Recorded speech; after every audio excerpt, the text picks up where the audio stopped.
Ishkaran Bhandari has raised his hand. Yes, respond.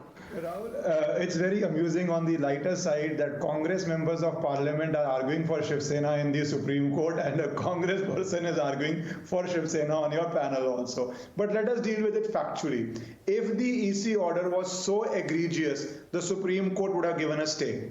If Shiv Sena had gotten a stay, they would have come and said EC is an instrument of BJP, and that is why the Supreme Court prima facie has given a stay. The very fact they did not get a stay shows that there is enough solid grounding in the EC order for the court not to give interim relief, even though not giving interim relief will cause a lot of loss to the Uddhav Thackeray faction. So if the loss is there are various factors of interim relief. The Supreme Court did not give it.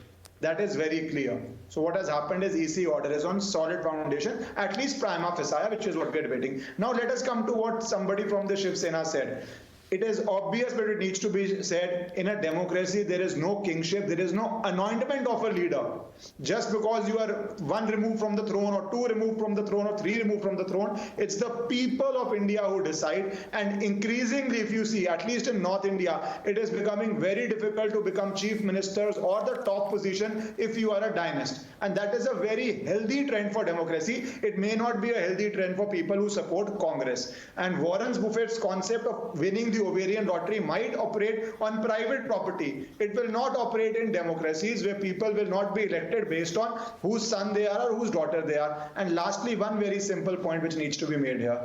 If Uddhav Thackeray and 40 MLAs elected by the people of Maharashtra do not want to be under the leadership of Uddhav Thackeray, he should have himself said that no, it is not fitting. I will face the next election. I will make people win on my party symbol and then claim to be a chief minister, not try to hang on by his fingernails because the courts are refusing him relief and the people have also decided to give their decision, which will come very soon in BMC. Sanjay Jha, the Congress party itself saw a massive split in the 60s. You might remember that. The Congress O was born. And then, of course, you had the Congress R that Indira Gandhi led to famous victory.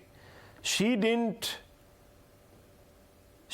weep over the loss of a symbol, even though she was a dynast. Here it appears that Uddhav Thackeray thinks, as his own party man has said tonight, Mr. Supariwala, that one of the reasons is that he is Bal Thackeray's legal heir and therefore must accede to the throne.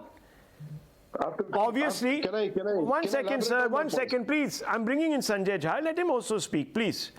And there's Karan also. He needs to also come in. Sanjay Jha, just very quickly. Today, the Supreme Court has delivered a body blow to dynastism and has actually saved a political party from becoming an extension of the Parivar, the Thackeray clan. Simple as that. Would you disagree with me?